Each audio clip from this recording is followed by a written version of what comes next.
إن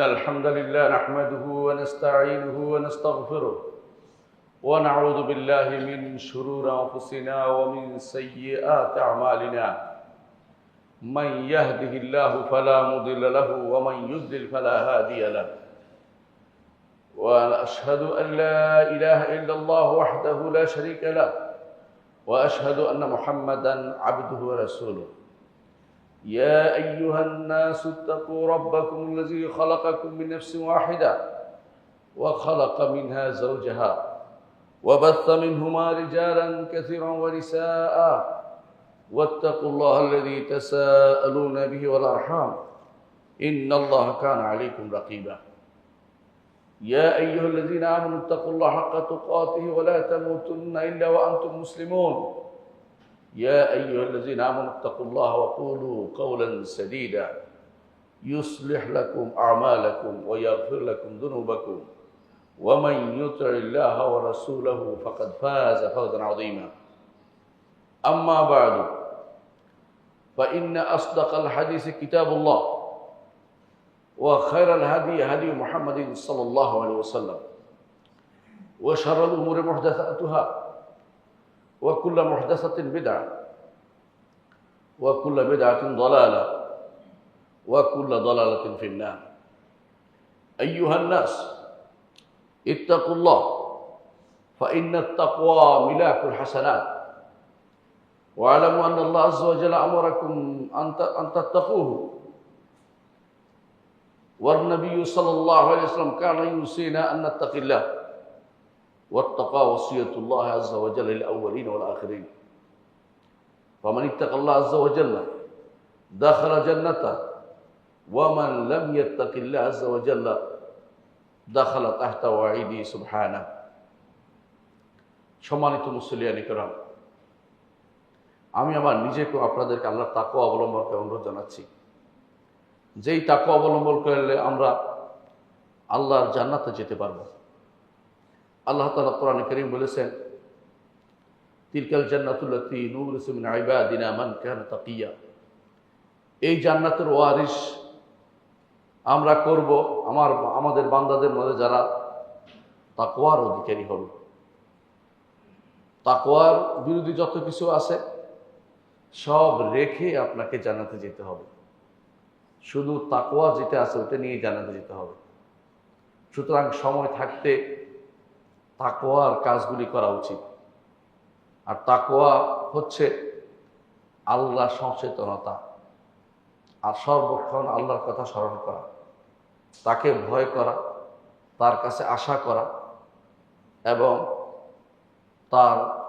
তাকে ভালোবাসা আল্লাহকে ভালোবাসবেন আল্লাহর কাছে আশা করবেন এবং আল্লাহকে ভয় করবেন আশা করবেন এবং আল্লাহকে ভালোবাসবেন এই তিন জিনিস দিয়ে যদি সারাদিন আপনি চলতে পারেন সারা জীবন আর চলতে পারেন তাহলে আপনি অবশ্যই তাকওয়ার অধিকারী হতে পেরেছেন যেখানে ভয়ের জায়গা সেখানে ভয় করবেন গুনার জায়গা যেখানে ইবাদতের জায়গা সেখানে ভালোবেসে ইবাদত করবেন যেখানে আল্লাহর রহমত পাওয়ার ইচ্ছা আশা থাকবে সেখানে আল্লাহর রহমতের জন্য তার কাছে চাইবেন এই তিনটি জিনিস মিলেই হচ্ছে আপনার তাকওয়ার পূর্ণতা পাবেন যতক্ষণ পর্যন্ত আপনি তাকওয়া পূর্ণতা না পাচ্ছেন ততক্ষণ পর্যন্ত আপনি মুহসিন হতে পারবেন না মুহসিন হতে হলে পরিপূর্ণ তাকওয়ার অধিকারী ব্যক্তি হতে হবে আপনাকে একজন মানুষ প্রথমে মুসলিম হয়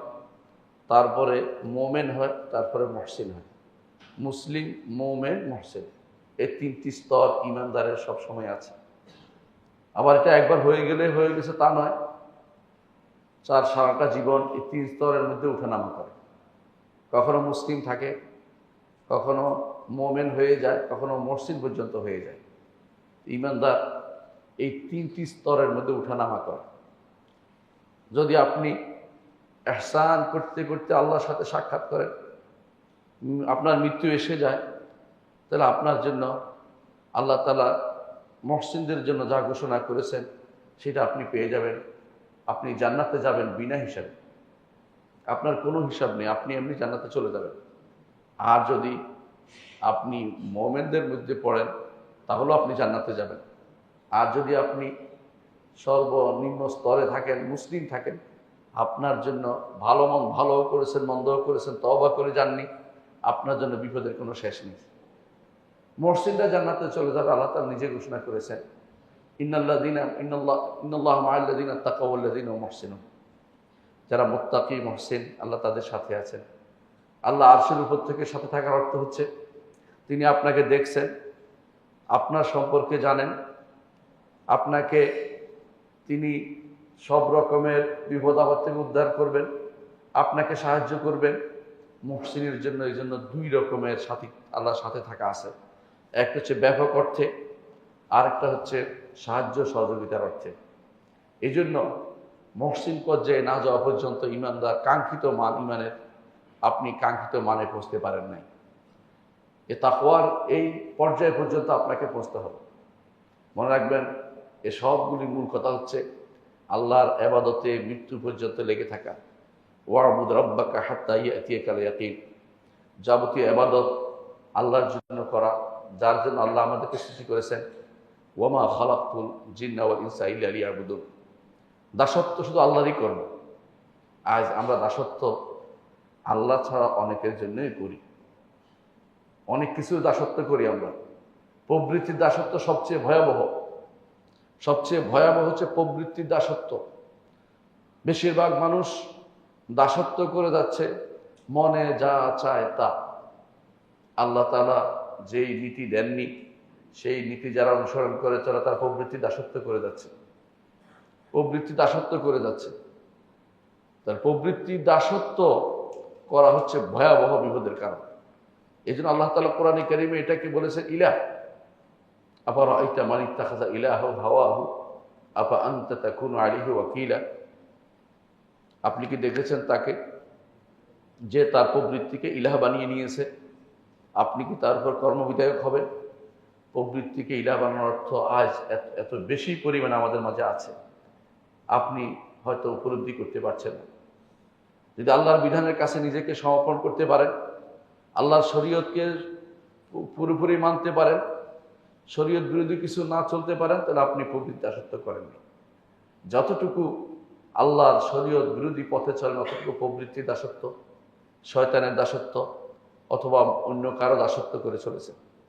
আল্লাহর দাসত্ব যদি করতে চান, আল্লাহ তাআলার শরীয়তকে পরিপূর্ণ মেনে চলতে হবে। সম্মানিত মুসলিয়ানে কেরাম, আল্লাহ তাআলা আমাদেরকে যে জন্য সৃষ্টি করেছেন তিনি বলে দিয়েছেন যে একমাত্র তার ইবাদতের জন্য। ইবাদত তো দাসত্ব, ইবাদতই দাসত্ব। অর্থাৎ আমরা সবাই দাস, তিনি আমাদের মনিব। আল্লাহ আমাদের মনিব, আমরা সবাই দাস। দাস অর্থ এটা যে দাস যা ইচ্ছে তা করতে পারে না। দাসের কাজ হচ্ছে মনিবের সন্তুষ্টি বিধান করে চলা। মনিব যা পছন্দ করে, মনিব যা ভালোবাসে, মনিব যা করতে বলেছে, মনিব যা করতে বলেছে, মনিব যা বলতে বলেছে, মনিব যা বিশ্বাস করতে বলেছে, এগুলি যদি কোনো আমাদের যথাযথ মনিবের কথা অনুসারে, মনিবের নির্দেশ অনুসারে হয়, তাহলে আমরা দাসত্ব করেছি। এটাই হচ্ছে যে সংজ্ঞা দেয়া হয় দাসত্ব। সেটা হচ্ছে ইসমুল জামিউ লিকুল্লি মা ইউহিব্বুল্লাহু ওয়া ইয়ারদা মিনাল আকওয়াল ওয়াল আমাল আয-যাহিরা ওয়াল বাতিনা। অন্তরে এবং প্রকাশ্যে সর্ব অবস্থায় একমাত্র আল্লাহর দাসত্ব করে যেতে হবে। আল্লাহর দাসত্ব করার ক্ষেত্রেও যা ইচ্ছে তা দিয়ে দাসত্ব চলে না।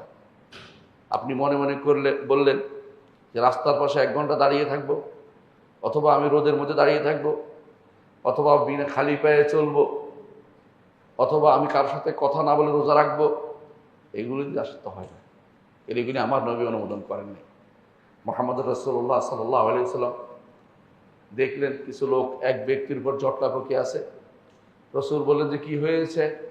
বলে আবু ইসরাইল শপথ করেছে। কি শপথ করেছে?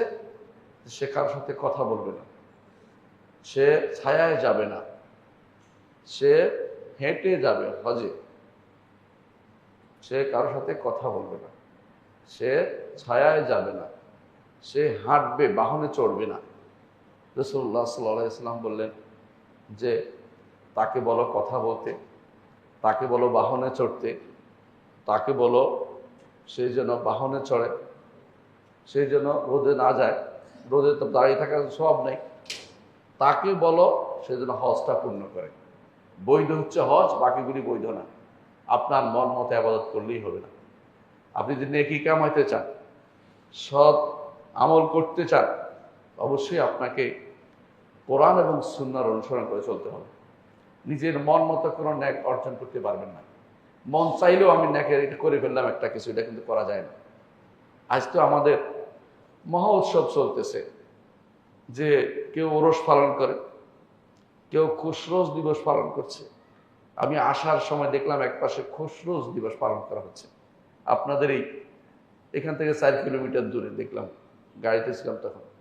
আমি জিজ্ঞাসা করলাম খুশরোজ জিনিসটা কি, এটা করলে কি লাভ, ওরস করলে কি লাভ, এই কাজ এগুলি যারা করে ওরা কি গুনার আশায় করে, সওয়াবের আশায় করে? সওয়াব তো যেমনি সেমনি পাওয়া যায় না, সওয়াব তো পেতেই হবে। হাসানা, ন্যাকটা খুবই দরকার। এই জন্য হাসানা অর্থই হচ্ছে কল্যাণ। হাসানা দুনিয়া এবং আখেরাতে আপনার জন্য যেটা কাজে লাগবে সেটা হাসানা। দুনিয়া আখেরাতে কাজে লাগবে হাসানা। দুনিয়াতে আল্লাহ সন্তুষ্টি পাবেন, আখেরাতে আল্লাহ তাআলা তার বিনিময়ে জান্নাত দিবেন। তার সরাসরি বিনিময় অর্থাৎ সেটার কারণে জান্নাত দিবেন। বিনিময়ে, জান্নাতের কোনো বিনিময় হয় না, কিন্তু সেটার কারণে জান্নাত দিবেন। কিন্তু হাসানা না থাকলে বিপদে আটকে যাবে। হাসানা লাগবেই। আল্লাহর উপর উত্তম ধারণা একটি হাসানা, হাসানা লাগবেই। ইমানদাররা দোয়া করে রব্বানা আতিনা ফিদ দুনিয়া হাসানা ওয়া ফিল আখিরাতি হাসানা ওয়া কিনা আযাবান নার। দুনিয়াতেও চায়, আখিরাতেও চায়, সবচেয়ে উত্তম কাজটা চায়, কল্যাণমূলক কাজ চায়। কল্যাণ কোনটি? দুনিয়াতে আপনি করবেন, সেটার প্রতিদান লেখা হবে, আখিরাতে সেটার প্রতিদান আপনি পাবেন। এটা আপনাকে জানতে হবে, আর ভুল পথে পরিচালিত হবে। অনেকে আছে বেদাত করে, কেন করে? ন্যাক করাটা শিখে নাই, ন্যাক কোনটা জানে না। অনেকে আছে ন্যাক জানার পরেও তার কাছে কম মনে হয়, যে এটা আবার কি হইলো, এত কম, আরো বেশি করে করি। আপনারা জানেন রাসূলুল্লাহ সাল্লাল্লাহু আলাইহি ওয়াসাল্লামের তার মসজিদের কাছে 3 ব্যক্তি আসছে, আসে জিজ্ঞাসা করলো রসুল কি কি আমল করেন। তো খোঁজ নিয়ে জানলো যে রাসূলুল্লাহ সাল্লাল্লাহু আলাইহি ওয়াসাল্লাম রাতে তিনি ঘুমান, আবার নামাজও পড়েন, দিনের বেলা তিনি সওম পালন করেন, আবার তিনি সওম ভঙ্গ করেন অন্যদিন, কোনোদিন সওম রাখেন, অন্য সওম ভঙ্গ করেন। আবার রাসূলুল্লাহ সাল্লাল্লাহু আলাইহি ওয়াসাল্লাম বিয়ে শাদী করেছেন। তার এই সমস্ত কর্ম তাদের কাছে খুব পছন্দনীয় মনে হলো, যে এত কম, আমরা আরো বেশি করতে পারি। তারা একজন বলল আমি বিয়ে শাদী করব না, আর একজন বলল আমি সারা রাত দাঁড়িয়ে ইবাদত করব, আর একজন বলল আমি সারা বছর শ্রম পালন করব। রাসূলুল্লাহ সাল্লাল্লাহু আলাইহি ওয়াসাল্লাম শুনে বললেন তোমরা এই কথাগুলি বলেছ? আপনি আশ্চর্য হবেন না, রাসূলুল্লাহ সাল্লাল্লাহু আলাইহি ওয়াসাল্লাম তাদেরকে সাবধান করছেন যে তোমরা তার নির্দেশের বাইরে যা করো সেগুলো গ্রহণযোগ্য হবে না। তিনি কি বলছেন? যে আমি তো বিয়ে করেছি, আমি রাতের বেলা ঘুমাই এবং ইবাদত করি, আমি সওম পালন করি এবং সওম ভঙ্গ করি। তোমরা যদি আমার আদর্শের বাইরে মুখ ফিরিয়ে থাকো তাহলে আমার দলভুক্ত হতে পারবে না। তো রাসূলুল্লাহ সাল্লাল্লাহু আলাইহি ওয়াসাল্লাম যেটা করছেন পুঙ্খানুপুঙ্খ, সেটা অনুসরণ করার নাম হচ্ছে হাসানার অনুসরণ। নাহলে সাইয়্যা করা হবে, নাহলে গুনার কাজ করা হবে, খারাপ কাজ করা হবে, ভালো কাজ হবে না। ভালো কাজটা শিখতে হবে কোরআন এবং সুন্নাহর ভিতর থেকে, এর বাইরে থেকে কেউ ভালো কাজ আপনাকে দেখিয়ে দিতে পারবে না। শরীয়তের নির্দেশ সরাসরি কখনো নির্ধারিত ফিল্ডে আসে, অথবা শরীয়ত কখনো ইল্লত দেয়, কারণ দিয়ে দেয়, না শরীয়ত কোনো ব্যাপক অর্থে হাসানার কাজ করতে বলে। 3টে জিনিস শরীয়তে আছে। সরাসরি যেগুলো আছে এগুলো আমল কিন্তু আপনি শেষ করতে পারবেন না। আমি কিছু হাসানার কথা আজকে আপনার আলোচনা করব, যেগুলো আপনি দোয়া করেন যে হাসানা অথবা সাইয়্যা, মানুষের ভিতরে মাঝখানে আর কোনো কিছু নেই। আপনি মসজিদে আসছেন, এটা হাসানা। আপনি মসজিদে আসতে দেরি করেছেন, আপনি মসজিদে দ্বিতীয় রাকাত পেয়েছেন, অথবা জমাতে হাজির হন নাই, ইচ্ছা করে আপনি সাইয়ার ভিতরে আছেন, আপনি ইচ্ছা করে অন্যায় করেছেন, তাহলে হাসানা এবং সাইয়ার বাইরে আপনি যেতে পারবেন না। হাসানা এবং সাইয়া, হয় হাসানা না সাইয়া, দুটোর একটার ভিতরে আপনি আছেন। কারণ আপনি হাসানা অর্জন করবেন না সাইয়ার ভিতরে থাকবেন, আপনি সিদ্ধান্ত নেন। কোরআনে কারিমে আল্লাহ তাআলা বলছেন যে সাইয়া অর্জন করলে সেটার পরিণতি তাকে ভোগ করতে হবে, আর হাসানা অর্জন করলে সেটার প্রতিফল আল্লাহ তাকে দিবেন। সুতরাং আমরা সেদিকে যাই যে কেন আমাদেরকে হাসানা অর্জন করতে হবে। হাসানা অর্জনের দুইটা একটা মূলনীতি হচ্ছে যে আল্লাহর জন্য হতে হবে, দ্বিতীয় মূলনীতি হচ্ছে শরীয়ত অনুমোদিত পদ্ধতিতে হতে হবে, যেভাবে আল্লাহ এবং তার রসুল বলছেন সেভাবে করতে হবে। আর প্রথমটা হচ্ছে একমাত্র আল্লাহর জন্য হতে হবে। যে কোনোভাবে আপনি হাসানা পাবেন না। কখনো কখনো ভালো দুনিয়ার কাজও আপনি হাসানা পান, কেন? নিয়তের কারণে। কাজটা তো অনুমোদিত হয়, নিষিদ্ধ না হয়, নিয়তের কারণে পাবেন। যে কোনো ভালো কাজও হতে পারে, যেটা আমরা উদাহরণ দেব। কিন্তু হাসানা অর্জন করতে হলে আল্লাহর জন্য কাজটা হতে হবে, আল্লাহ তাআলাকে সন্তুষ্ট করার জন্য হতে হবে। সূরা কাহফের শেষে আল্লাহ তাআলা বলেছেন, ফামান কানা ইয়ারজু লিকা রাব্বিহি ফালইয়ামাল আমালান সালিহান ওয়ালা ইউশরিক বিইবাদাতি রাব্বি আহাদা। তোমাদের কেউ যদি কোনো আল্লাহর সাথে সাক্ষাতের আশা করে, সেই জন্য এক নেক আমল করে, সৎ আমল করে, যেটা হাসানা। ওয়ালা ইউশরিক বিইবাদাতি রাব্বি আহাদা, আল্লাহর সাথে শরীক না করে, এটাও হাসানা। অর্থাৎ সেজন্য হাসানা করে যায় আল্লাহর সাথে। হাসানা না হলে, উত্তম কাম না হলে আল্লাহর দরবারে সেগুলি জমা হবে না, সেগুলি জমা হবে না। কারণ আল্লাহ তাআলা বলছেন, ওয়াকাদিমনা ইলা মা আমিলু মিন আমালিন ফাজআলনাহু হাবাআন মানথুরা। তারা অনেক আমল করবে, সেগুলিতে অগ্রসর হয়ে তিনি সেগুলিকে বিক্ষিপ্ত ধূলিকণায় পরিণত করবেন। অর্থাৎ বিক্ষিপ্ত ধূলিকণায় পরিণত হওয়া, আপনার শেষে আপনি কিছুই পাবেন না খুঁজে, হওয়ার পরে সেখানে কিছু পাবেন না। আপনি যখন দেখবেন মনে করছেন বিশাল বিশাল কাজ করে গেছে, আর কবরে গিয়ে দেখবেন যে কিছুই নেই, হাসরের মাঠেই কিছুই পাবেন না, আপনার তখন বিপদের শেষ থাকবে না। কারণ সেদিন কেউ কাউকে কিছু দিবে না। এজন্য যে সমস্ত কারণে আমাদেরকে হাসানা অর্জন করতে হবে, সেটা আমাদেরকে জানতে হবে। আল্লাহ তাআলা কোরআন কারীম বলেছেন, ফাআম্মা মান থাকুলাত মাওয়াজিনুহু ফাহুয়া ফি ঈশাতির রাদিয়া। যার মিজানগুলো ভারী হবে, সে তো সন্তুষ্ট জীবনে থাকবে, অর্থাৎ জান্নাতের জীবনে থাকবে। আল্লাহ তাআলা আরো বলেছেন, ওয়ালাল আখিরাতু আকবারু দারাজাতিন ওয়া আকবারু তাফদীলা।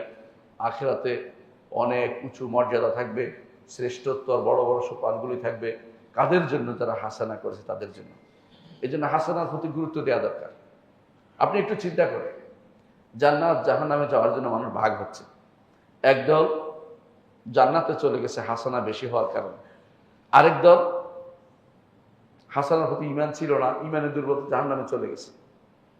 ঈমানের সমস্যার কারণে জাহান্নামে চলে গেছে। কারণ ঈমানের সমস্যার কারণে মুক্তি পাবে না কেউ। ঈমানে যদি সমস্যা হয়ে রাখে মুক্তি পাবে না। ধরেন ঈমানের 6টি রকম আছে, তাই না? আমানতু বিল্লাহি ওয়া মালাইকাতিহি ওয়া কুতুবিহি ওয়া রুসুলিহি ওয়াল ইয়াউমিল আখির ওয়াল কদরি খাইরিহি ওয়া শাররিহি।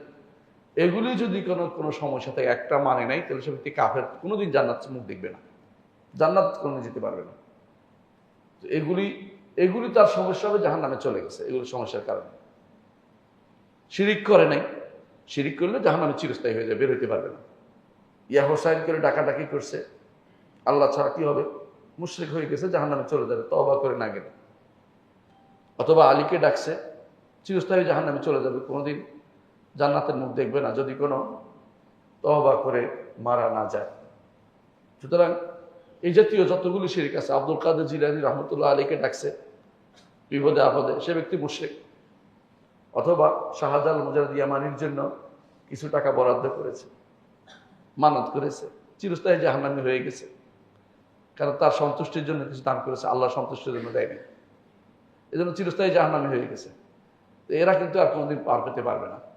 তো দুই দল, একদল জান্নাতে চলে গেছে মুহসিন হওয়ার কারণে, সর্বোচ্চ স্তরে জান্নাতে যাবেই, তারা আটকাবে না কিছু।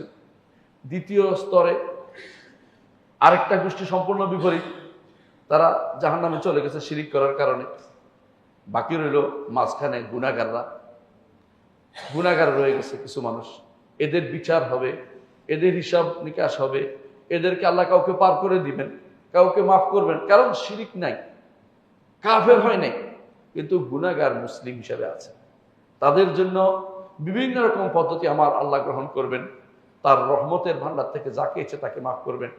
কিন্তু যদি শিরিক থাকে কাউকে তিনি আর ক্ষমা করবেন না। তিনি ঘোষণা করেছেন, ইন্নাল্লাহা লা ইয়াগফিরু আন ইউশরাকা বিহি ওয়া ইয়াগফিরু মা দুনা যালিকা লিমান ইয়াশা।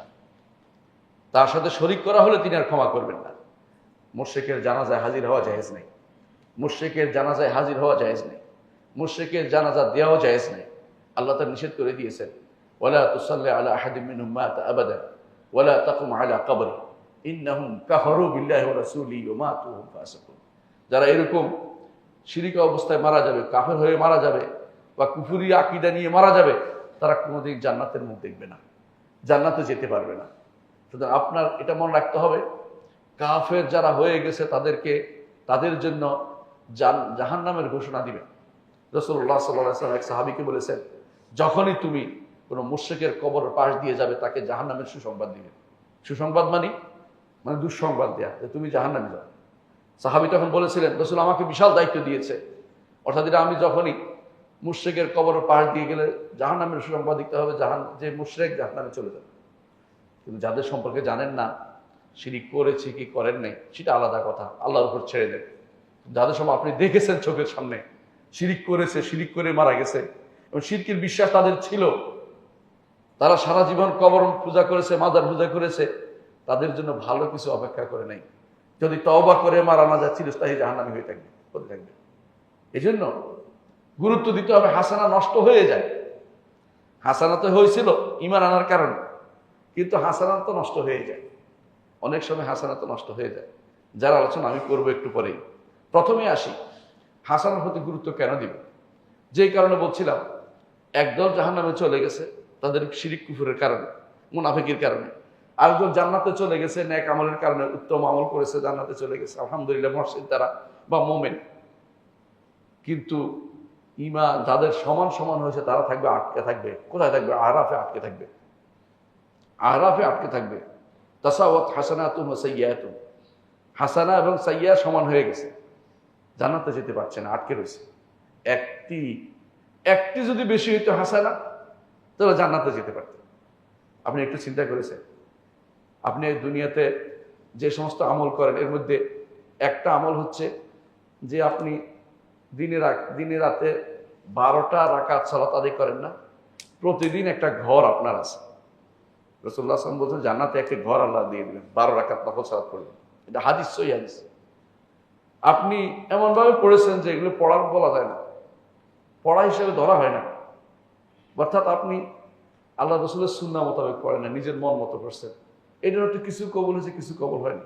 আপনি যদি জান্নাতে গিয়ে দেখেন যে আপনার ঘরের ছাদ নাই, আপনার ঘরটা ঠিক মতো হয় নাই, বুঝলে আপনার আমলটা ঠিক মতো হয় না, আমল অনুসারে তো আপনার সওয়াব পাবেন। যে আমল যতটুকু করছেন ওটুকু তো সওয়াব পাবেন। আপনার আমলটা তো আপনার পরিপূর্ণ সুন্দর আকারে হতে হবে আপনার। তো আপনি এমন সব আমল করেছেন যে কারণে ন্যাক এবং বদ সমান হয়ে গেছে, আপনি আটকা পড়ে গেছেন। শেষে জান্নাতে যাবেন, কিন্তু জান্নাতে আল্লাহর রহমতে যেতে হবে। সেটা আল্লাহর রহমতে আল্লাহ এদেরকে দিবেন, কারণ তিনি ইমানদার কাফেরকে একসাথে করবেন না, একসাথে রাখবেন না, শেষে জান্নাত দিবেন। কিন্তু আপনি তো আটকা পড়ে গেছেন। এর মধ্যে অনেকেই গিয়ে তাদের জান্নাতের বাড়ি ঘরে তারা বসবাস শুরু করে দিয়েছে, আর আপনি আটকে আছেন। এই আটকে থাকার মূল কারণ হচ্ছে একটি হাসানা কম হয়ে গেছে, একটি নেকি আপনার কম হয়ে গেছে। এই জন্য নেকি বাড়ানোর প্রচেষ্টা আপনাকে চালিয়ে যেতে হবে। আবার দেখেন, হাসরের মাঠে গেছেন, হাসরের মাঠে একটি হাসানার জন্য আপনি আফসোস করবেন, বুঝলেন কিনা? সে কি আফসোস করবেন? আপনি দেখবেন আপনার ছেলেকে, আপনার মেয়েকে, আপনার আত্মীয়কে, আপনার স্ত্রীকে আপনি বলবেন যে একটা হাসানা কম হয়ে গেছে, আমাকে একটা দিবা কিনা? কেউ আপনাকে দিবে না। ইয়াউমা ইয়াফিরুল মারউ মিন আখিহি ওয়া উম্মিহি ওয়া আবিহি ওয়া সাহিবাতিহি ওয়া বানিহি লিকুল্লি ইমরিইন মিনহুম ইয়াউমাইযিন শা'নুন ইউগনিহি। প্রত্যেকে পালাবে আপনার থেকে। যাদের জন্য আপনি সলাতে আসা বন্ধ করে দিয়ে কাজ করেছেন, ক্ষেত খামারে ব্যবসা বাণিজ্য করেছেন, বিদেশ ডুবইতে ছিলেন, বহুত কিছু রোজগার করেছেন, জমি বিক্রি করে বিদেশে পাঠিয়ে দিয়েছেন, তাদের ভবিষ্যৎ নির্মাণের জন্য, সন্তানের ভবিষ্যৎ প্রতিষ্ঠার জন্য তারাই আপনার কাছ থেকে পালাবে। এটা আমার কথা না, আল্লাহ বলে দিয়েছেন। সেদিন কেউ কিছু কাউকে দিবে না, সবাই নিজেকে নিয়ে টেনশনে থাকবে। সেদিন আপনি বিপদ। হাসানা বেশি হলে তার দিকে আপনার তাকাতে হবে না। এজন্য হাসানার কত দরকার আমরা বুঝতে পেরেছি। হাসানা খুবই দরকার। এজন্য সেদিনের নাম হচ্ছে ইয়াউমুত তাগাবুন, ঠকে যাওয়ার দিন। আল্লাহ তাআলা বলছেন ইয়াউমা ইয়াজমাউকুম লিয়াউমিল জামঈ যালিকা ইয়াউমুত তাগাবুন, যেদিন তোমাদেরকে একত্রিত করবেন, একত্রিত করার দিন। জামা, ইয়াউমুল জামা বলে কোরআন, কিয়ামতের দিনকে। যালিকা ইয়াউমুত তাগাবুন, সেদিন ঠকে যাওয়ার দিন। কাফের বলবে আমি তো ঠকে এসেছি, আর ঈমানদার বলবে আমি আর একটু বেশি আমল করলে আরো ভালো হতো আমার। এটা জান্নাতে আফসোস হবে না, জান্নাতে হয়তো আফসোস হবে না, দুনিয়ার হাসরের মাঠে আফসোস সবাই করবে। আরো ভালো করতে পারতাম যদি, আরো উপকার কোনো কিছু করতে পারতাম যদি, কিন্তু সেদিন পিছনের দিকে যাওয়ার আর কোনো সুযোগ নাই। আল্লাহ তাআলা বলছেন কাল্লা, কখনো না, আর পিছনে যাওয়ার কোনো সুযোগ নেই। এই আফসোসের বিষয়টি খুবই ভয়াবহ বিষয়। আগে সময় থাকতে সেটা করতে হবে। কিছুই না, অল্প জিনিসও অনেক বিশাল আমল রাসূলুল্লাহ আমাদেরকে শিক্ষা দিয়েছে। অল্প কটা কথা বিশাল আমল রাসূল আমাদেরকে শিক্ষা দিয়েছেন। এই জন্য হাসানার খুব দরকার। আবার দেখেন, হাসানা যদি থাকে আল্লাহ আবার বাড়িয়েও তোলেন। আপনার একটা হাসানা না থাকলে বাড়াবে কি? আপনি যদি একটা হাসানা করেন, আল্লাহ তাআলা কোরআনে কারীম বলেছেন ফাআম্মাল্লাযীনা আমানু ওয়া আমিলুস সালিহাতি ফায়ুওয়াফফিহিম উজুরাহুম, যারা ঈমান আমল সালেহ করেছে তাদেরকে তাদের প্রতিদান পূর্ণ আকারে দেওয়া হবে, অর্থাৎ যতটুকু দিয়েছে আরো বাড়াই দিবে। হাদিসে আপনারা শুনেছেন রাসূলুল্লাহ সাল্লাল্লাহু আলাইহি ওয়াসাল্লাম বলেছেন যে আল্লাহ তার নিজ হাতে গ্রহণ করেন কোন কোন দান, নিজ হাতে গ্রহণ করে এটাকে এমনভাবে বাড়িয়ে তোলেন যে আমার বান্দার জন্য বাড়িয়ে তুলছে, যেন একটা আপনাদের কারো উটের বাচ্চা বাড়তে বাড়তে বাড়তে এটা পুরো উপত্যকা ভর্তি হয়ে যায়। আপনার একটা নেক আমল আল্লাহ তাআলা সেভাবে বাড়িয়ে বাড়িয়ে সেটাকে উপত্যকা ভর্তি করে দেন। এর অর্থ হচ্ছে আপনি যদি একটু থাকে আল্লাহ বাড়াই দিবেন। হাসানা না থাকলে বাড়াবেন না তিনি। হাসানা থাকতে হবে আপনার, কারণ এই হাসানা ঈমান একটা হাসানা। ঈমান না থাকলে কিছু হবে না। ঈমানদারকে আল্লাহ রহমত করবেন, ঈমান না থাকলে আল্লাহ পরিপূর্ণ করে দিবেন না সেটা। তাছাড়া যেই রকমের হাসানাই হোক, বহু রকমের সওয়াব আল্লাহ তাআলা দিবেন। একটি হাসানার বিনিময়ে বহু রকমের সওয়াব তিনি দেবেন। আল্লাহ তাআলা কোরআনে কারীম বলছেন ইন্নাল মুত্তাকিনা ফি মাকামিন আমিন, যারা তাকওয়া অবলম্বন করবে তাদেরকে আল্লাহ তাআলা সবচেয়ে সম্মানিত আসনে রাখবেন।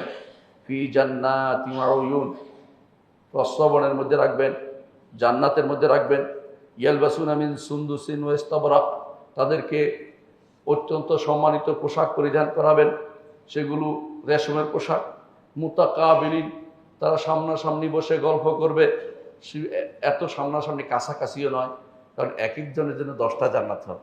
তাহলে দেখা করতে আসতে হলে বিশাল ব্যাপার হবে, বিশাল 10টা জান্নাত যদি হয়, যে ব্যক্তি সর্বশেষ জান্নাত যাবে তার জন্য 10টা দুনিয়ার মতো 10টা হয়। তাহলে সেই ব্যক্তি কত বড় জান্নাত নিয়ে আসে আমরা চিন্তা করে দেখুন। সেখানে তারা আবার পরস্পর সাক্ষাৎ করবে, মুতাকাবিলিন। এটা হচ্ছে যদি আপনার হাসানা থাকে, সেগুলি বহু রকমের সওয়াব আপনি পাচ্ছেন। হাসানা না থাকলে আপনি সেটা পাবেন না। আর কি পাবেন? কাযালিকা ওয়াযাওয়াজনাহুম বিহুরিন আইন, তারপর আপনাকে হুরুন, এই নাগর নয়না হুরদের সাথে আপনার বিয়ের ব্যবস্থাপনা করে দিবেন, মিলিয়ে দিবেন আপনাকে। ইয়াদউনা ফিহা বিকুল্লি ফাকিহাতিন আমিনিন, মনে যা চায় নিরাপদ, সেই নিরাপদ অবস্থায় মনে যা চায় সেরকম ফল ফলাদি আপনি পাবেন। লা ইয়াযুকুনা ফিহাল মাউতা, আর মৃত্যু আসবে না। অর্থাৎ সাধারণত মানুষ নেয়ামত পাইলে মনে করে কখন শেষ হয়ে যায়, তাড়াতাড়ি খেয়ে ফেলি। না, জান্নাতের মধ্যে এরকম না। আপনার নেয়ামত কোনোদিন বন্ধ হবে না, অনবরত নতুন নতুন নেয়ামত আল্লাহ তাআলা ব্যবস্থা করবেন আপনার জন্য। আগের মৃত্যু ছাড়া কোনো মৃত্যু আসবে না। ওয়াকাহুম আযাবাল জাহিম, জাহান্নাম থেকে বাঁচিয়ে দিবেন। ফাদলাম মির রাব্বিকা, আল্লাহর পক্ষ থেকে দয়া হিসেবে। যালিকা হুয়াল ফাওজুল আযীম, এ হচ্ছে মহা সফলতা। সফলতা এটার না, জান্নাতে গিয়ে আল্লাহ যে নেয়ামত পাওয়ার কথা সেগুলো হচ্ছে সফলতা। সেগুলো যদি আপনি না পান, যদি এই সফলতা যদি আপনি না জান্নাতে যেতে না পারেন, আপনি সফল হতে পারেন না। দুনিয়ার বুকে অনেকের কাছে সফলতা হচ্ছে ঢাকা শহরে একটা বাড়ি, অথবা সবচেয়ে বড় দামি একটা গাড়ি, অথবা কোনো পরিবারের তার একটা নারী। এই চিন্তায় বসে আছেন আপনার সফলতা, কিন্তু এইগুলি সফলতা নয়। আপনি হয়তো দুনিয়ার সফলতা চিন্তা করছেন, আপনি দুনিয়াতে কোনো অ্যাসেম্বলির সদস্য হবেন অথবা কোনো কিছু যাবেন, এগুলি সফলতা নয়। সফলতা হচ্ছে একমাত্র আল্লাহর জান্নাত লাভ যে ব্যক্তি করতে পারছে সেই ব্যক্তি হচ্ছে সফল। যালিকা হুয়াল ফাওজুল আযীম, যে মহা সফলতা। ওই সফলতা আমাদের অর্জন করতে হবে কিসের মাধ্যমে? হাসানা থাকতে হবে। ইমান হাসানা, আবারও বলছি, নেক আমল হাসানা, হাসানা থাকতে হবে। হাসানা যদি আপনার থাকে তাহলে আপনার আপনার সীমাহীনভাবে আল্লাহ তাআলা আপনাকে দান করবেন, যেগুলো আপনি হিসাব করতে পারেন নাই। কোরআনে কারীম আল্লাহ তাআলা বলছেন, ফালা তা'লামু নাফসুম মা উখফিয়া লাহুম মিন কুররাতি আয়ুন জাযাআম বিমা কানু ইয়ামালুন। কোনো মানুষ জানে না যে আমল করেছে, নেক আমল করেছে, হাসানা করেছে, এর প্রতিদান হিসেবে আল্লাহ তার চক্ষু শীতলকারী যা রেখেছে, কোনো ব্যক্তি তা চিন্তা করতে পারবে না। দুনিয়া থেকে চিন্তা করতে পারেন নাই আপনি। আপনি আল্লাহর কাছে ভালো আশা করে বসে আছেন, আল্লাহ আপনাকে ভালো দিবেন, কাজ করলে হবে, কিন্তু কাজটা যেন শুদ্ধ হয়। শুদ্ধ না হলে এই আশা গ্রহণযোগ্য না, এটা দুরাশায় পরিণত হবে। কাজটা যদি শুদ্ধ হয় আপনি অনেক কিছুই পাবেন। রাসূলুল্লাহ সাল্লাল্লাহু আলাইহি ওয়াসাল্লাম বলেছেন, হাদিসে কুদসিতে আল্লাহ তাআলা বলেন, আ'দাতু লিইবাদিয়াস সালিহিন মা লা আইনুন রাআত ওয়ালা উযুনুন সামিআত ওয়ালা খাতারা আলা কলবি বাশার। আমি আমার সালেহ নেককার বান্দাদের জন্য এমন কিছু প্রস্তুত করে রেখেছি যা কোনো চোখ দেখেনি, যা কোনো চোখ দেখেনি এবং কোনো কান তা শোনেনি, কোনো কান তা শোনেনি, কোনো অন্তরে তা উদিত হয়নি, এমন জিনিস আপনার জন্য রেখেছে। তবে যদি হাসানা না থাকে সেগুলি কোনোটাই আপনি পাবেন না। আল্লাহ স্পেশাল বান্দা হতে হলে হাসানা থাকতে হবে, আপনার নেকি থাকতে হবে, আপনার ভালো কাজ থাকতে হবে। এই ভালো কাজ যদি আপনি করে যেতে পারেন, ভালো কথা আপনি বলে যেতে পারেন, ভালো আকীদা নিয়ে যেতে পারেন, তাহলে আপনার সেটা কাজে লাগবে। তবে হাসানা হওয়ার জন্য দুটি শর্তের কথা আমরা আগেও বলেছি। একমাত্র আল্লাহর জন্য হতে হবে এবং মুহাম্মদুর রাসূলুল্লাহ সাল্লাল্লাহু আলাইহি ওয়াসাল্লামের তরিকা মোতাবেক হতে হবে। এই জন্য আমরা সবসময় কি দোয়া করি? আইন্নি আলা যিকরিকা ওয়া শুকরিকা ওয়া হুসনি ইবাদাতিকা। ইবাদত করার পরেও বলি, ইবাদত করার শেষে বলি, কারণ যদি হুসনি ইবাদত না হয় সেটা আল্লাহর দরবারে গ্রহণযোগ্য হবে না। ইবাদতটা একমাত্র সুন্দর পদ্ধতিতে হতে হবে, যেই পদ্ধতি মুহাম্মদুর রাসূলুল্লাহ সাল্লাল্লাহু আলাইহি ওয়াসাল্লাম অনুমোদন করেছেন। নিজের মন মতো সালাত পড়লে হয় না, নিজের মন মতো ইবাদত করলেই হয় না। আপনার জন্য আরেকটি কাজ করতে হবে, সেটা হচ্ছে হাসানার ক্ষেত্রে আপনার সবসময় অনুভূতি থাকতে হবে যে আল্লাহ তাআলা আমাকে দিবেন এবং আল্লাহ তাআলা সেটা দেন, এবং সেটা রাসূলুল্লাহ সাল্লাল্লাহু আলাইহি ওয়াসাল্লাম আমাদেরকে জানিয়েছেন। একটি হাসানা কিভাবে পরিবর্তন করে দেখেন। রাসূলুল্লাহ সাল্লাল্লাহু আলাইহি ওয়াসাল্লাম বলেছেন যে এক লোক রাস্তা দিয়ে যাচ্ছিল, যাওয়ার সময় দেখে যে একটা ডাল পড়ে আছে, মানুষের কষ্ট দিচ্ছে, গাছটা এই ডালটা কেটে সরিয়ে দিল। রাসূলুল্লাহ সাল্লাল্লাহু আলাইহি ওয়াসাল্লাম বললেন যে আমি তাকে জান্নাতে ঘোরাফেরা করতে দেখেছি। এর অর্থ হচ্ছে একটা হাসানার কারণে জান্নাতে চলে গেছে। এই অনুভূতি আপনার থাকা দরকার। কোনো একটা কাজ করলে যে এটাই হয়তো আমার কাছে লাগবে আখিরাতে, কোনটা যে আপনার কাজে লাগবে আপনি বলতে পারেন না। আপনি যে কোনো কাজ করবেন অনুভূতি নিয়ে করবেন যে এইটা আমার কাজে লেগে যাবে, আমি এটা আল্লাহর কাছে চাই, আল্লাহ আমাকে যেন একান্তে সেটা দিয়ে দেয়। সেদিন হয়তো আপনি চিন্তাও করতে পারবেন যে এটা চলে আসছে, এটা দিয়ে আল্লাহ পাক করে দিয়েছেন আপনার। একটা হাদিস আপনার শুনেছেন, রাসূলুল্লাহ সাল্লাল্লাহু আলাইহি ওয়াসাল্লাম বলেছেন, এক ব্যক্তি অনেক গুনাহ খাতা করেছে, তো বলছে ইয়া ফুল অমুক কি করেছো? আল্লাহ তাআলা জিজ্ঞাসা করবেন, হাদিসটা মনে আছে আপনাদের? হাদিসটা আপনি পড়ছেন? বলে কিছু করি নাই, তবে আমি মানুষকে ঋণ দিতাম, দিতে না পারলে হয় ছাড় দিতাম, নইলে ছেড়ে দিতাম, ছাড় মানে বেশি সময় দিতাম। আল্লাহ তাআলা বলবেন যে এটা তো আমার কাজ, আমি তো মানুষ বান্দা ক্ষমা করে যা তোমাকে পার করে দিলাম। একটা হাসান ছোট করে দেখার কোনো কারণ নেই, ছোট্ট করে দেখবেন না। রাসূলুল্লাহ সাল্লাল্লাহু আলাইহি ওয়াসাল্লাম বলছেন লা তাহকিরান্না মিনাল মা'রুফি শাইআন। ভালো কাজের হাসানার কোনো কিছুকে তুমি হাকির ছোট মনে করো, তুচ্ছ মনে করো না, এটা হয়তো তোমার জন্য বিরাট উপকার দিবে।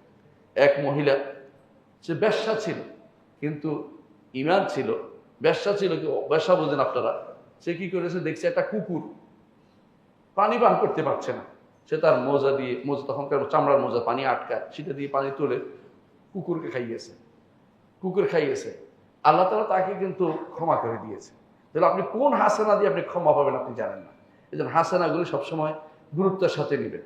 আবার উল্টোটাও করেছে, এক মহিলা একটা বিড়ালকে বেঁধে রেখেছে, তার জন্য সে জাহান্নামে যেতে হয়েছে, কারণ সে বিশাল অন্যায় করেছে, তো এমনি মরে গেছে, খাবারও দেয় নাই, ছেড়েও দেয়নি, এমনি মরার জন্য রেখে দিয়েছে। আমাদের সমাজে অনেকেই দেখবেন কোনো কিছুকে মারার জন্য সুন্দর করে মারতে হয়, এটা না করে তাকে যেটাকে যদি কোনো আপনি এমনি রেখে দেন, বিনা কারণে কষ্ট দিতে দিতে মারেন, এটা কিন্তু একটা অপরাধ, এটা একটা অপরাধ, এটা করতে যাবেন না। রাসূলুল্লাহ সাল্লাল্লাহু আলাইহি ওয়াসাল্লাম বলছেন যে যাবাহতুম ফাআহসিনু যিবহা ওয়া ইযা কাতালতুম ফাআহসিনুল কিতলা।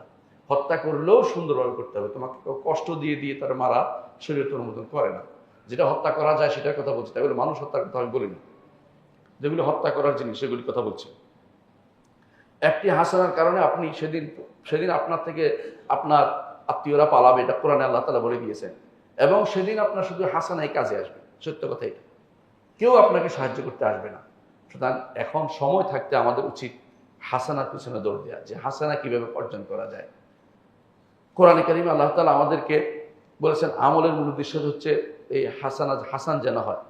ইন্নাল মুসলিমিনা ওয়াল মুসলিমাত ওয়াল মুমিনিনা ওয়াল মুমিনাত ওয়াল কানিতিনা ওয়াল কানিতাত ওয়াস সাদিকিনা ওয়াস সাদিকাত ওয়াস সাবিরিনা ওয়াস সাবিরাত ওয়াল খাশিঈনা ওয়াল খাশিআত ওয়াল মুতাসাদ্দিকিনা ওয়াল মুতাসাদ্দিকাত ওয়াস সাইমিনা ওয়াস সাইমাত ওয়াল হাফিজিনা ফুরুজাহুম ওয়াল হাফিজাত ওয়াল যাকিরিনা আল্লাহা কাসীরান ওয়াল যাকিরাত আ'আদ্দাল্লাহু লাহুম মাগফিরাতান ওয়া আজরান আযীমা। সওয়াব পেতে চান তাহলে এই কাজগুলি করতে হবে। ইসলাম থাকতে হবে, মুমিন হতে হবে, কানেত হতে হবে, বেশি বেশি ইবাদত দাঁড়াতে হবে সালাতের মধ্যে, এবং সত্য কথা বলতে হবে, সবরকারী হতে হবে, এবং সবর এবং বিনয়ী হতে হবে, সদাকা দানকারী হতে হবে, এবং সওম পালনকারী হতে হবে, আল্লাহর সীমারেখার যথাযথ হেফাজত করতে হবে, এবং জিকির করতে হবে বেশি বেশি করে, এবং এবং নিজের লজ্জাস্থানে হেফাজত করতে হবে। এই সবগুলি যারা করবে আল্লাহ তাদের জন্য বিশাল প্রতিদান রেখেছে, আল্লাহ ঘোষণা করেছেন। তাহলে আপনি যদি ন্যাক আমল করেন বিশাল প্রতিদান পেয়ে পাবেন, এটা আপনার অনুভূতি যেন জাগরুক থাকে। কিভাবে ন্যাক আমলের মাধ্যমেই শুধুমাত্র আপনি হাসান অর্জন করতে হবে, অন্য কোনো মাধ্যম নয়।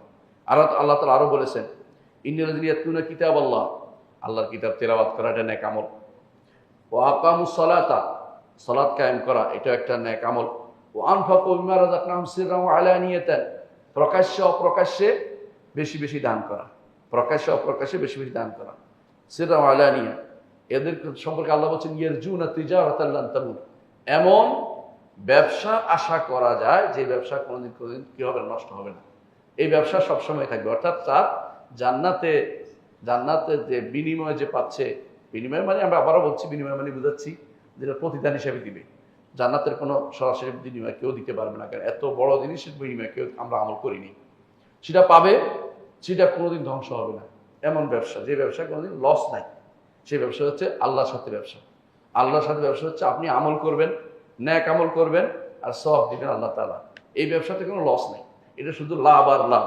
ইন্নাল্লাহ আশতারা মিনাল মুমিনিনা আনফুসাহুম ওয়া আমওয়ালাহুম বিআন্না লাহুমুল জান্নাহ। আর আপনার জান ও মাল তিনি কিনে নিয়েছেন, জান্নাত দিবেন বলে, কিনে জান্নাত দিবেন।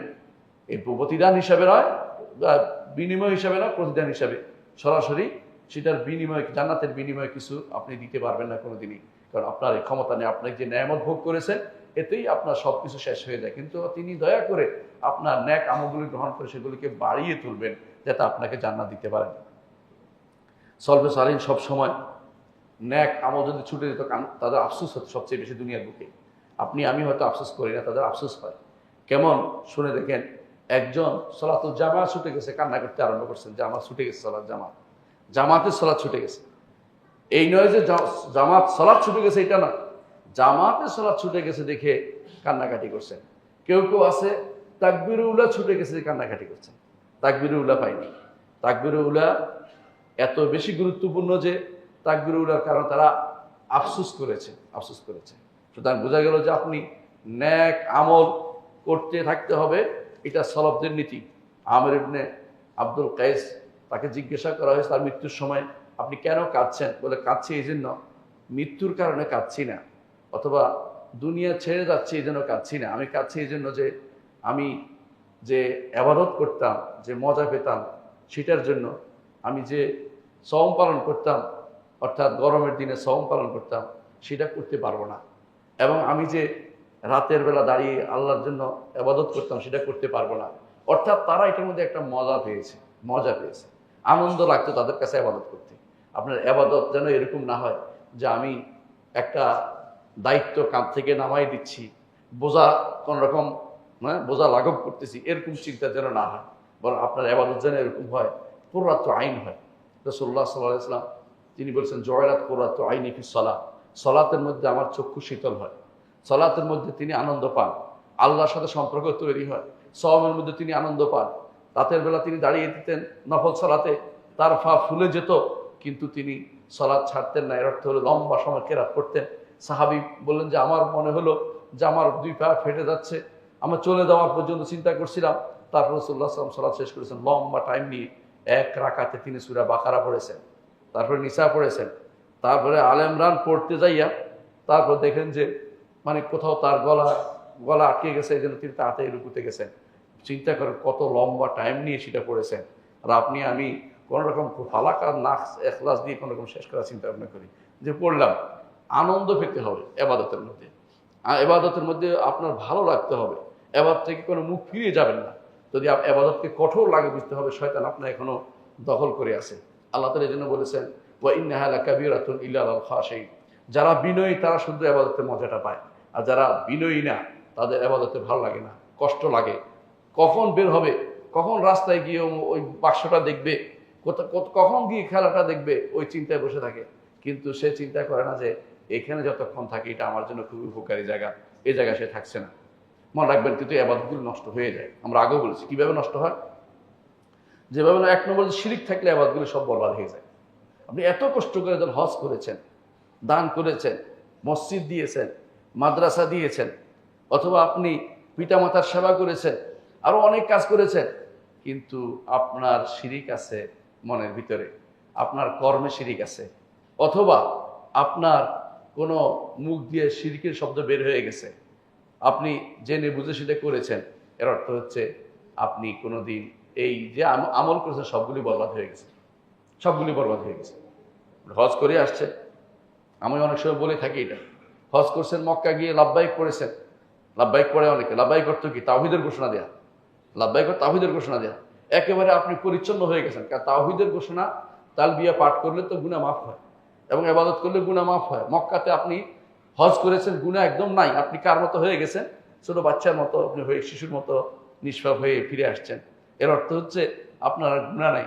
কিন্তু মদিনায় গিয়ে রসুলের কাছে বলছেন, রসুল আপনি আমার জন্য এইটা করেন, ওইটা করেন, অথবা কোনো কবরের কাছে গিয়ে এটা বলেছেন, অথবা দেশে এসে শাহজালালের কাছে এটা বলেছেন, আপনার সমস্ত আমল বরবাদ হয়ে গেছে। হজ তো গেছে গেছে, এর আগের গুলোই চলে গেছে। এর অর্থ হলো আপনাকে শিরিক করলে আপনার সমস্ত হাসানা বরবাদ হয়ে যায়। এমন কোনো কাজ করবেন না যে আপনার সমস্ত হাসানা বরবাদ হয়ে যায়। আইয়াদু আহাদুকুম আন তাকুনা লাহু জান্নাতুম মিন নাখিলিন ওয়া আনাবিন তাজরি মিন তাহতিহা আল-আনহার ওয়া লাহু ফিহা মিন কুল্লি সামারাত ওয়া লাহু যুররিয়াতুন দুআফা ফাআসাবাহা ইরসারুন ফি নারিন ফাহতারাকাত। আপনি অনেক একটা বাগান করছেন, এই বাগানে আপনার সুন্দর ফল ফলাদি আছে, সব কিছু আছে, এবং একেবারে চক্ষু শীতল হয়ে যেমন কাজগুলি আছে, হঠাৎ করে একটা আগুন এসে বাগানটা পোড়াই ফেলছে। আপনি কি এটা চান? আল্লাহ এটা কেন উদাহরণ দিচ্ছে বুঝতে পারেন? এত সুন্দর আমল করেছেন, কিন্তু একটু শিরিক করে ফেলেছেন। কি হয়েছে? আপনার বাগানটা পুরো ছাই হয়ে গেছে। আবার বাগানটা পুরো ছাই হয়ে গেছে, আপনি এটা শিখাতে হবে মানুষদের, ভাইদেরকে। আপনি যদি সত্যিকার অর্থে আপনার ভাইকে ভালোবাসেন, আপনার বাবাকে ভালোবাসেন, আপনার মাকে ভালোবাসেন, আপনার বোনকে ভালোবাসেন, আপনার আত্মীয়কে ভালোবাসেন, শিরিক থেকে মুক্তির জন্য তাকে বলতেই হবে।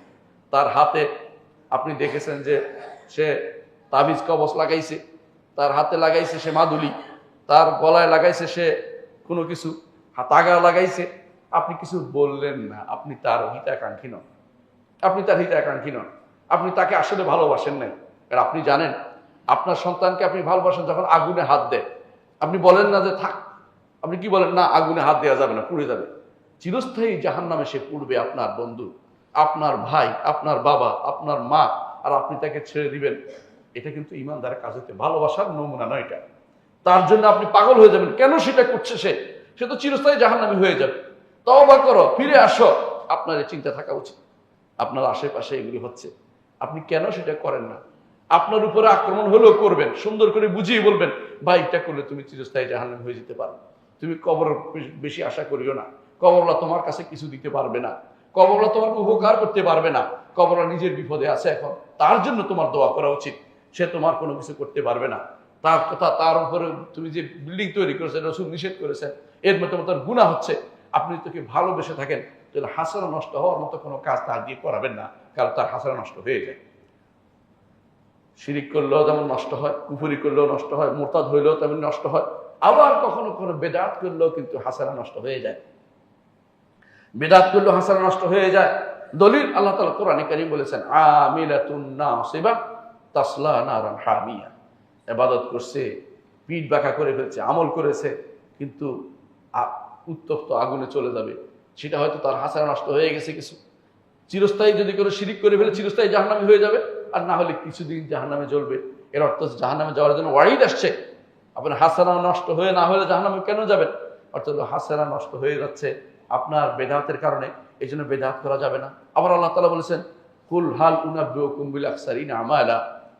হে নবী, আমি কি বলে দিন যে আমি কি তোমাদেরকে জানিয়ে দেব না যে আমল করে ক্ষতিগ্রস্ত হয়েছে, আমল করেছে, সে মনে করছে ন্যাক আমলের জন্য করেছে, মানে ন্যাক হিসাবে করেছে, কিন্তু ন্যাক হয় নাই, কারণ নবীর পদ্ধতিতে হয় নাই। আল্লাযীনা দাল্লা সাইয়ুহুম ফিল হায়াতিদ দুনিয়া ওয়া হুম ইয়াহসাবুনা আন্নাহুম ইউহসিনুনা সুনআ। যারা তাদের দুনিয়ার জীবনের সমস্ত কষ্ট, সমস্ত যে আমল করেছে, এগুলো সব খুইয়ে বসেছে, নষ্ট হয়ে গেছে, এগুলো আসে না। আখেরাতে যায় দেখে এগুলো কিছুই যায় নাই। এত আমল করলাম, কই সেগুলি তো কবুল হয় না, কারণ সেগুলি তো রাসূলের পদ্ধতিতে হয় না, বেদাতে ছিল। বেদাতি হলে সেগুলি যাবে না, সেগুলি ওখানে যাবে না। সুতরাং সেগুলি যে কিছুই পাচ্ছে না। দাল্লা সাইয়ুহুম ফিল হায়াতিদ দুনিয়া ওয়া হুম ইয়াহসাবুনা আন্নাহুম ইউহসিনুনা সুনআ। মনে করছে কত ভালো কাজই না করছে, মিলাদ করছে, মহরমের তাজিয়া বের করেছে, তারপরে দিবস পালন করেছে, শবে বরাত, শবে মেরাজ, বদর দিবস, অমুক দিবস তমুক দিবস, বিশাল করে ঘটা করে খাইয়েছে। এমন কি হারামের মধ্যে টাকা পয়সা খরচ করেছে, গরু জবে করেছে, আশেপাশে মানুষদের খাওয়াইছে, অনেক কিছু করেছে। এরপরে যাইয়া দেখে যে ওখানে কিছুই যায় নাই। আল্লাহ তাআলা যেন কোরআনে কারীম বলেছেন, ফাসায়ুনফিকুনাহা সুম্মা তাকুনু আলাইহিম হাসরাতান ইয়াউমাল কিয়ামা।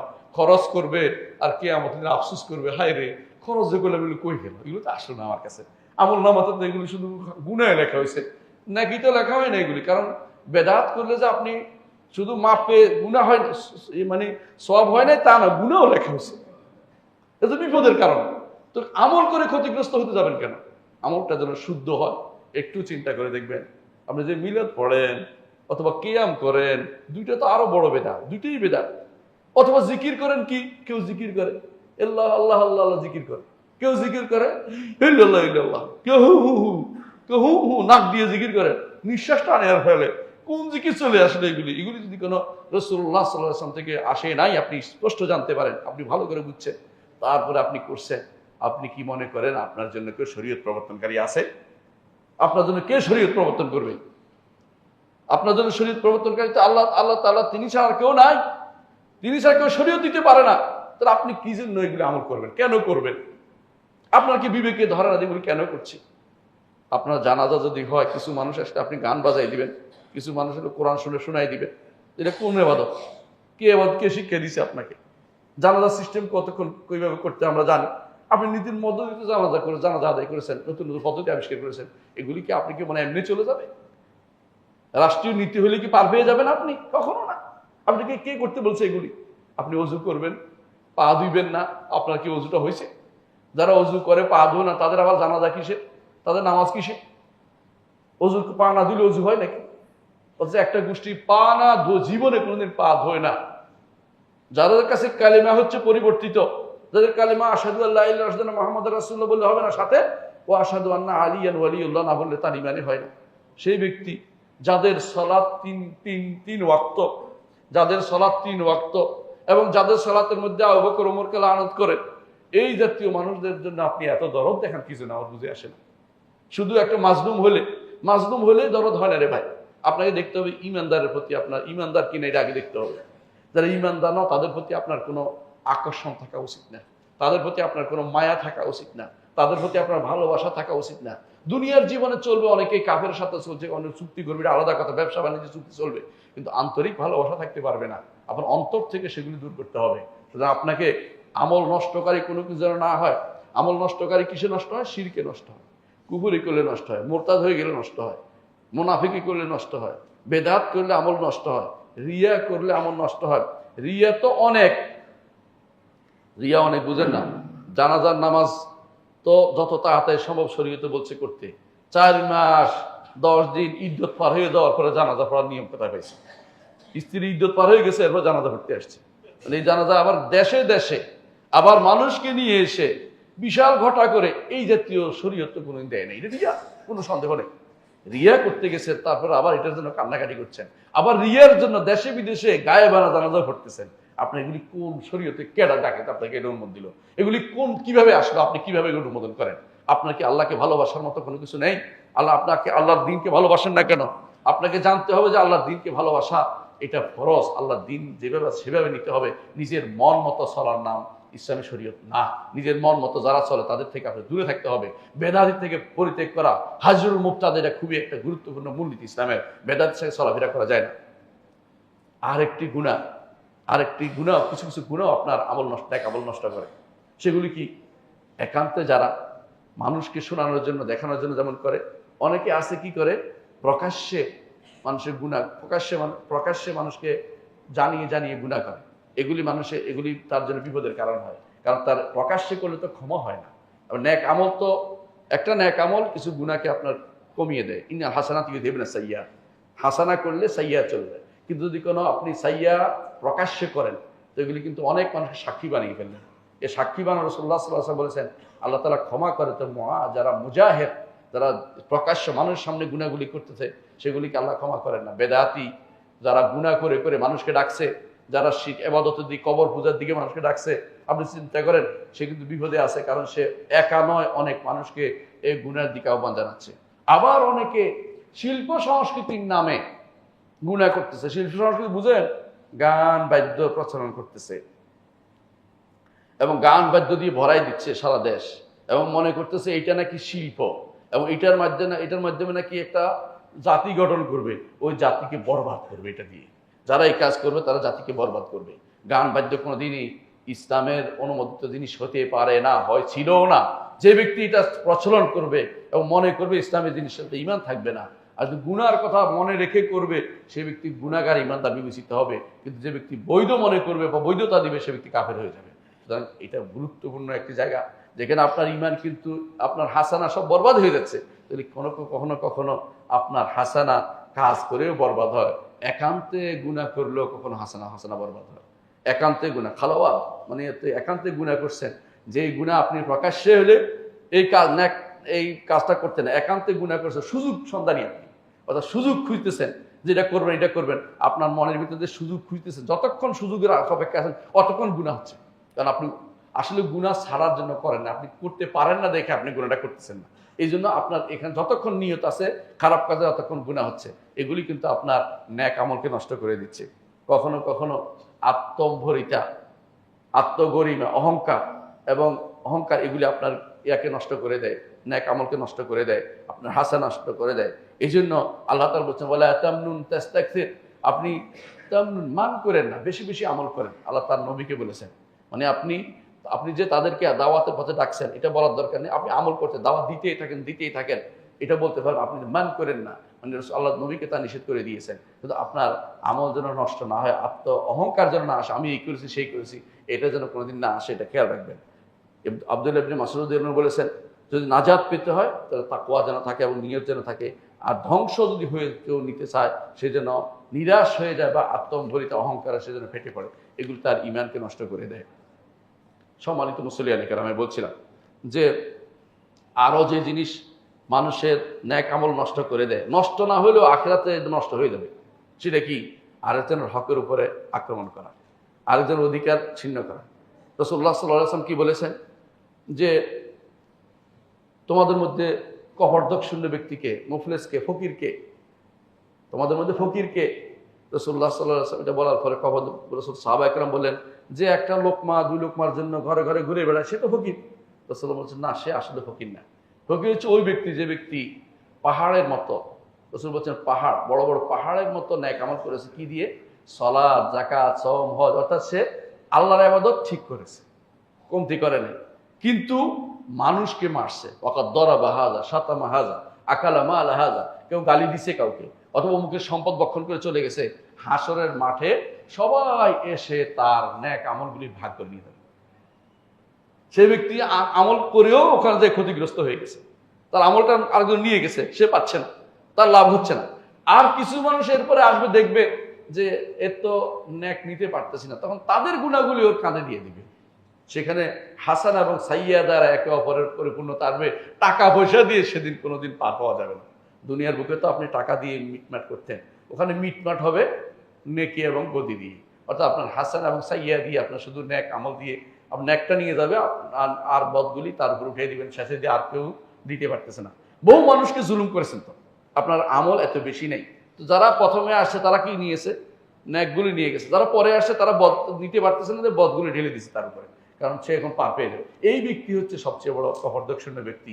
আমার নবী বলছে সে মুফলেস, অর্থাৎ সে হচ্ছে ফকির। তার মতো ফকির আর কেউ হইতে পারে না, তার কিছুই নেই, সে সবচেয়ে নিঃস্ব অবস্থায় আছে। আবার কখনো কখনো এমন সব গুনাহ আপনার নেককে নষ্ট করে, যেগুলো জারিয়া, চলমান গুনাহ। চলমান গুনাহ কি? নতুন একটা বেদাত আবিষ্কার করেছে। সেটা কি?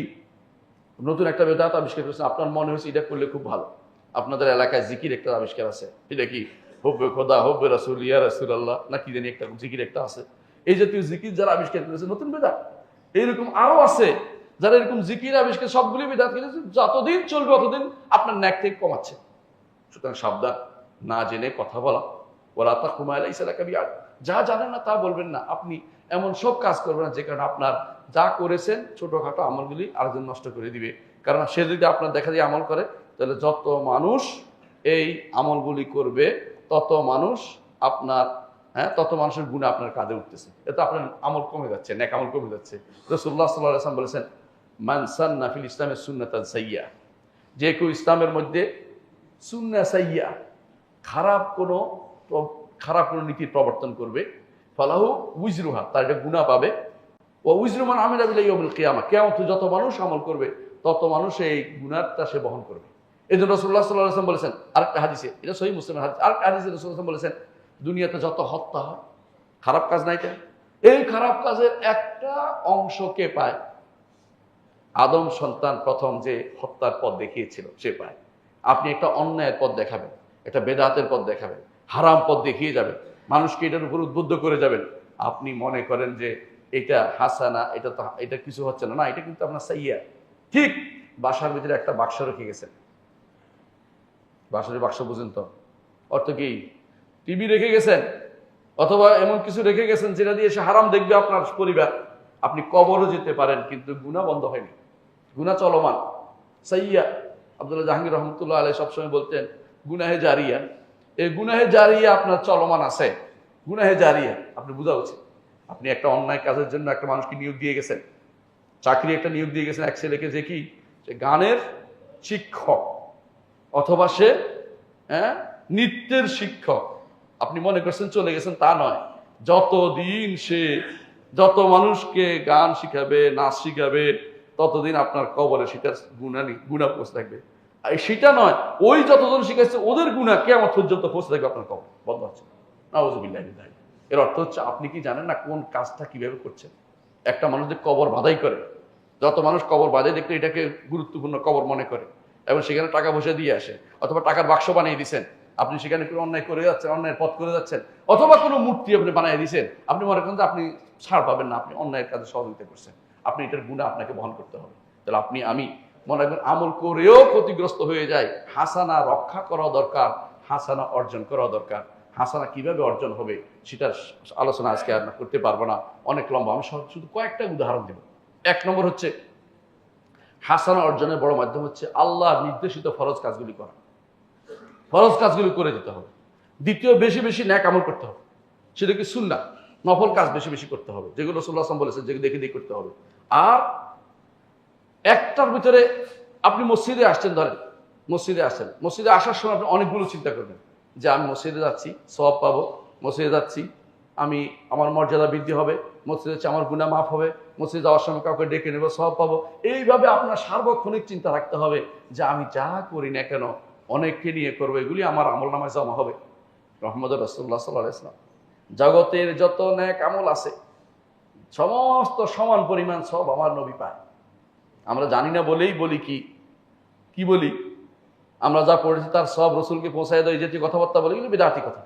কারণ আপনি রাসূলুল্লাহ পথ দেখিয়েছেন যত নেক আমলের, আপনি পাঠাতে হবে না, অটোমেটিক সম পরিমাণ সব আমার নবীর আমলনামা যুক্ত হয়ে যায়। এটা যদি ইমানদার বুঝতো, তাহলে ভালো কাজের মধ্যে সবসময় লেগে থাকতো, যে আমি একটা ভালো কাজ পথ দেখে। এই জন্য কেন খায়রুকুম মান তাআল্লামাল কোরআন ওয়া আল্লামাহু, কেন বলেন তো? আল্লাহর বাণী হচ্ছে শ্রেষ্ঠ বাণী। আল্লাহর বাণী হচ্ছে শ্রেষ্ঠ বাণী। আল্লাহর বাণী এর চেয়ে উত্তম বাণী আর কিছু নেই। আল্লাহর বাণীর আপনি শিক্ষক, মানুষকে শিক্ষা দিচ্ছেন। যত মানুষ এরপরে আপনারটা দেখে শিখবে শিখবে শিখবে শিখবে, হে ব্যক্তি উত্তম নয় আর কি হইতে পারে? উত্তম জিনিস শিক্ষা দিয়েছেন আর উত্তম জিনিসের সিলসিলা জারি আছে। আপনি যত মানুষ কিয়ামত পর্যন্ত আপনার কেরাত পড়বে, আপনার পড়াশুনে পড়বে, আপনার ছাত্র যত যাবে সবার সব আমল যুক্ত হয়ে যাবে। তাহলে আপনি ভালো কাজগুলি সবসময় লেগে থাকতে হবে। ভালো কাজ কিনা আগে জানতে হবে। এগুলির মধ্যে আমাদের জীবনটা অতিবাহিত করতে পারি, অবশ্যই ইনশাআল্লাহ আমরা ভালো কাজে যুক্ত হলাম এবং নেক আমল করতে পারলাম। আল্লাহ আমাদের বোঝার তৌফিক দান করুন। আকুলু কাউলি হাযা ওয়া আস্তাগফিরুল্লাহ লি ওয়া লাকুম ওয়া লিসাইরিল মুসলিমিন ফাস্তাগফিরু ইন্নাহু হুয়াল গাফুরুর রাহিম।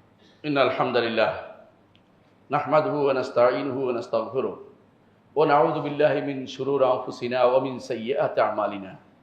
মান ইয়াহদিহিল্লাহু ফালা মুদিল্লা লাহু ওয়া মান ইউদ্লিল ফালা হাদিয়া লাহু। ওয়া আশহাদু আল লা ইলাহা ইল্লাল্লাহু ওয়াহদাহু লা শারীকা লাহু ওয়া আশহাদু আন্না মুহাম্মাদান আবদুহু ওয়া রাসূলুহু। সম্মানিত মুসলিয়ান কিরাম, বলছিলাম হাসানার প্রতি গুরুত্ব দেওয়ার কথা। কারণ আপনার এই হাসানার কারণে আপনি জান্নাতে যেতে পারবেন। আর হাসানা না থাকলে জান্নাত যাওয়া বাধা হয়ে দাঁড়াবে আপনার জন্য। একটি হাসানার মূল্য কত বেশি সেদিন বুঝবেন। আগে থেকে যে ব্যক্তি বুঝে সে ব্যক্তি সৌভাগ্যবান। কেউ যদি কোনো ফসল ফলায়, অগ্রিম বুঝলে যে ফসল কোন সময় ফলাতে হবে, তাহলে সে ব্যক্তি সৌভাগ্যবান হতে পারে। আর যে ব্যক্তি যখন মৌসুম শেষ হয়ে যায় এরপরে বলে যে আমি তো ফসল ফলাতে চাই, যতই আফসোস করে সেটা কোনো কাজে লাগে না। সেদিন হয়তো মানুষ আফসোস করবে। ইয়মাল হাসরা, আল্লাহ তাআলা বলছেন কিয়ামতের দিনকে ইয়মাল হাসরা, আফসোসের দিন। কারণ আফসোস কেন করবে? কাজ করে আসে নাই। তাগাবুন, ঠকের দিন, ঠকার দিন, যে বুঝলো আমি তো ঠকে আসছি, কাজটা করতে পারি না, শয়তান ধোঁকা দিছে আমাকে। সেদিন আপনার মনে হবে। কিন্তু আপনি আমি যদি কোনো নেক আমল করতে পারি, আল্লাহ তাআলা আমাদেরকে জান্নাত দিয়ে ধন্য করবেন। যেখানে গেলে কোনো আর আফসোস হবে না। জান্নাতের ভিতরে আফসোস নেই। কারণ যে ব্যক্তি জান্নাত যায় সে মনে করবে আমি তো রাজা, আমার চেয়ে বড় রাজা আর কি হতে পারে। মানে সে চিন্তা করতে পারবে না এর চেয়ে ভালো কিছু হতে পারে। মানে যে এই জন্য কোনো আফসোস থাকবে না কোনো মানুষের। মানে এত বিশাল বিশাল জিনিস পাবে সেটা সে চিন্তাও করে নাই। আপনি যদি কেউ যদি কোনো একটা জিনিস আশা করে গেছে, 10টা পেয়ে গেছে, আপনি কি মনে করেন? রাসূলুল্লাহ সাল্লাল্লাহু আলাইহি ওয়াসাল্লাম বলেছেন যে ব্যক্তি সর্বশেষ জান্নাতে যাবে, সে বলবে, যখন বলা হবে তোমাকে পৃথিবীর মতো একটা দেয়া হবে, সে তো খুশিতে বাগবাগ। এরপর আল্লাহ তাআলা বলবেন তাকে তোমাকে এর মধ্যে 10টা দেওয়া হবে। সে এরপর আর কথা বলার মতো ক্ষমতা থাকবে। সে মনে করবে আমাকে যা দিচ্ছে আর কাউকে তা দেয় নাই। এটাই তার ঈমানদারের অনুভূতি হবে। এজন্য আমরা বেশি বেশি হাসানার চর্চা করি, ন্যাক আমলের চর্চা করি, ন্যাক আমল শিখি। কোনটা ন্যাক আমল? ন্যাক বদ একসাথ করে ফেলেন না। বুঝেন কিনা কথাটা? ন্যাক বদ একসাথ করা বুঝেন? একটা একটা খেয়ে ফেলে চেষ্টা করবেন একটা গুনাহ হলে একটা হাসানা দিয়ে কাভার দিতে। আমার নবী বলে দিয়েছেন যে ও আতবাইস সাইয়্যাতিল হাসানা তামহুহা। একটা যদি কোনো গুনার কাজ হয়ে যায়, একটা নেক আমল দিয়ে এটার কাভার দাও, তাহলে মিটে যাবে। বুঝেন কিনা? গুনাহ হয়েছে ইস্তেগফার করেন। নবীরত ইস্তেগফার করেছেন। গুনাহ হয়েছে ইস্তেগফার করেন। ইস্তেগফার করতে কখনো দেরি করবেন না। যত বেশি ইস্তেগফার করুন, আল্লাহর কাছে ক্ষমা চাইবেন, আল্লাহ তত আপনার উপর খুশি হবেন যে বান্দা আমার কাছে ছোট হয়েছে, আমার কাছে বিনয়ী হয়েছে, আমি তাকে ক্ষমা করে দেব। যত বেশি। যখন ইবলিস বলেছিল যে আমি তাদেরকে পথভ্রষ্ট করবই, আল্লাহ বলছেন তারা যতক্ষণ ক্ষমা চাইবে আমি তাদের ক্ষমা করবই। চ্যালেঞ্জে যান। ইবলিসের চ্যালেঞ্জের বিপরীতে আল্লাহ তাআলা যেটা আপনার কাছে চেয়েছেন সেটাতে চলে যান। সেটা কি? আমরা আল্লাহর কাছে ইস্তেগফার করব, ক্ষমা চেয়ে যাব, আর বলবো ওয়া ইন্নাহু লা ইয়াগফিরু যুনুবা ইল্লা আনতা। আল্লাহ আপনি ছাড়া আমাদের গুনাহ আর কেউ ক্ষমা করবে না, আল্লাহ আপনাকে ক্ষমা করে দিবে। যদি আসমান পর্যন্ত আপনার গুনাহ যায়, মুহাম্মদ রাসূলুল্লাহ সাল্লাল্লাহু আলাইহি ওয়াসাল্লাম বলেছেন আসমান পর্যন্ত যদি আপনার গুনাহ যায়, তারপর যদি ক্ষমা চান, আল্লাহ আপনাকে ক্ষমা করে দিবেন। মন থেকে চাইতে হবে যে আল্লাহ আমি ক্ষমা চাই, আমি আর করবো না সেটা, আমি তওবা করছি, আমি ক্ষমা চাই, আমাকে ক্ষমা করে দেন, আমার এই গুনাহগুলি মিটিয়ে দেন। আল্লাহ তাআলা আপনার এই গুনাহ ক্ষমা করবেন। কিন্তু আল্লাহর কাছে আপনাকে বিনয়ী হতে হবে। আল্লাহর কাছে নিজেকে ছোট করে দিতে হবে। আমি কিছুই না, আমি দাস। আল্লাহুম্মা ইন্নী আবদুকা ওয়া ইবনু আবদিকা ওয়া ইবনু আমাতিকা নাসিয়াতি বিয়াদিকা মাদিন ফিয়া হুকমুকা আদলুন ফিয়া কাদাউকা। এভাবে আল্লাহর কাছে নিজেকে দিনহীন করে তুলে ধরে আল্লাহর কাছে চাইবেন যে আমি চাচ্ছি আপনি এটা করে দেন। আমার আপনার নামের ওসিলা দিয়ে চাচ্ছি, আমার নেক আমল ওসিলা দিয়ে চাচ্ছি। আমি কোনো ব্যক্তি সত্তার ওসিলা দেই না, কবরের ওসিলা দেই না, অন্যের আমলের ওসিলা দেই না, নিজের নেক আমল ওসিলা দিচ্ছি, আপনার নাম ও গুণের ওসিলা দিচ্ছি। আপনি যে সমস্ত ওসিলা অনুমোদন সেগুলি দিয়ে চাচ্ছি, ঈমানের ওসিলা দিয়ে চাচ্ছি। রব্বানা ইন্নানা আমান্না ফাগফির লানা, আল্লাহ ঈমান এনেছে ক্ষমা করে দেন, ওসিলা দিয়ে চাচ্ছি। এভাবে চাইলে আল্লাহ আপনাকে আমাকে ক্ষমা করে দিবেন। জান্নাত দিবেন। আল্লাহর কাছে বিনয়ী যত হতে পারবেন, আল্লাহ আপনাকে তত উপরের মর্যাদা আপনার বৃদ্ধি করবেন। মান তাওয়াদা লিল্লাহি রাফাহুল্লাহ, যে কেউ আল্লাহর জন্য বিনয়ী হবে, আল্লাহ আপনাকে মর্যাদার উচ্চ আসনে আসীন করবেন। সেদিন আপনি খুশি হবেন যে আমি কত বিনয়ী ছিলাম দুনিয়ার বুকে। দুনিয়ার বুকে আমি অহংকারভাবে চলি নাই, দুনিয়ার বুকে চলেছি অত্যন্ত দিনহীনভাবে আল্লাহর বান্দা হিসেবে চলেছি। আল্লাহ তাআলা সেদিন আপনাকে সম্মানিত করবেন। আল্লাহ তাআলা নিজেই ঘোষণা করেছেন, ওয়া ইবাদুর রহমানিল্লাযিনা ইয়ামশুনা আলা আরদি হাওনা ওয়া ইযা খাতাবাহুমুল জাহিলুনা ক্বালু সালামা। আলা ওয়া সাল্লু আলা সাইয়্যিদিল বাশারিয়া মুহাম্মদ ইবনে আবদুল্লাহ কামা আমারা আল্লাহু আযজা ওয়া জাল্লা ফি কিতাবিহি ওয়া তান্না বিমালাইকাতিহি মুসাব্বিহাতিল কুদসি ওয়া তাল্লাতা বিকুম আইয়ুহাল মুমিনুন ফাকালা তাআলা মুখবিরান ওয়া আমিরা ইন্না আল্লাহা ওয়া মালাইকাতাহু ইউসাল্লুনা আলান নবী ইয়া আইয়ুহাল্লাযিনা আমানু সাল্লু আলাইহি ওয়া সাল্লিমু তাসলিমা ওয়া ক্বালা আন-নাবিয়্যু সাল্লাল্লাহু আলাইহি ওয়াসাল্লাম মান সাল্লা আলাইহি মাররাতান সাল্লাল্লাহু আলাইহি বিআশরা আল্লাহুম্মা সাল্লি আলা মুহাম্মাদ ওয়া আলা আলি মুহাম্মাদ কামা সাল্লাইতা আলা ইব্রাহিম ওয়া আলা আলি ইব্রাহিম ইন্নাকা হামিদুম মাজিদ আল্লাহুম্মা বারিক আলা মুহাম্মাদিন ওয়া আলা আলি মুহাম্মাদিন كما باركت على ابراهيم وعلى ال ابراهيم انك حميد مجيد اللهم ارض عن الخلفاء الراشدين ابي بكر وعمر وعثمان وعلي وعن سائر الصحابه والتابعين رضوان الله عليهم اجمعين اللهم اغفر لنا ولاخواننا الذين سبقونا بالايمان ولا تجعل في قلوبنا غلا للذين امنوا ربنا انك رؤوف رحيم اللهم اغفر لنا اجمعين আল্লাহ আমাদের সবাইকে আপনি ক্ষমা করে দিন। আল্লাহ আমাদের সবাইকে আমার হাসানা বৃদ্ধি করে দিন। আল্লাহ আমাদের হাসানা বৃদ্ধি করে দিন। আল্লাহ আমাদের সাইয়্যা থেকে আমাদের মুক্তি দিন। আল্লাহ আমাদেরকে আমাদের তওবা কবুল করুন। আল্লাহ আমাদের ক্ষমা করে দিন। আল্লাহ আমাদের শিরিক থেকে মুক্ত রাখুন। আল্লাহ বেদাত থেকে মুক্ত রাখুন। আল্লাহ কুফর থেকে মুক্ত রাখুন। আল্লাহ রিদ্দা থেকে মুক্ত রাখুন। আল্লাহ নেফাক থেকে মুক্ত করে দিন। আল্লাহ আমাদেরকে যাবতীয় এমন সব গুনাহ থেকে মুক্ত করে যেগুলি আমাদের হাসানা নষ্ট করে তা থেকে আমাদের মুক্ত করুন। আল্লাহ আমাদের সন্তানদেরকে ঈমানের উপর বড় করুন। আল্লাহ আমাদেরকে ঈমান ও আমলে পরিপূর্ণতা দান করুন। আল্লাহ আমাদেরকে জান্নাতের উচ্চ মাকামগুলি আমাদের জন্য আপনি নির্ধারণ করে দিন। আল্লাহ আমাদের জন্য উচ্চ মাকামগুলি আমাদের জন্য আল্লাহ ব্যবস্থা করে দিন। আল্লাহ আমাদের দ্বারা এই বাংলার জমিনে আল্লাহ এই শিরিক বেদাত থেকে মানুষদেরকে মুক্ত করার সে সুযোগ আমাদের হাতে দিয়ে দিন। আল্লাহ তাদের জন্য আমরা যেন আপনার পক্ষ থেকে তাদের জন্য হেদায়েতের কাজ করতে তৌফিক আমাদের দিন। আল্লাহ আমাদের কবুল করুন। আল্লাহ আমাদের শাসকদেরকে সঠিক পথে পরিচালিত করুন। আল্লাহ তাদেরকে সঠিক পথের দিশা দিন। আল্লাহ তাদের থেকে তারা যেন আপনার সন্তুষ্টি মোতাবেক পথে চলতে পারে তৌফিক তাদেরকে দিন। আল্লাহ আমাদেরকে আপনি ক্ষমা করে দিন। আল্লাহুম্মা আগফির ওয়ারহাম আনতা খায়রুর রাহিমিন ইবাদাল্লাহ রাহিমাকুমুল্লাহ ইন্নাল্লাহা ইয়া'মুরু বিল আদলি ওয়াল ইহসান ওয়া ইতা'i যিল কুরবা ওয়া ইয়ানহা আনিল ফাহশা'i ওয়াল মুনকারি ওয়াল বাগই ইয়া'iযুকুম লা'আল্লাকুম তাযাক্কারুন ওয়া লাযিকরুল্লাহি আকবার আল্লাহু ইয়া'লামু মা তাসনাউন।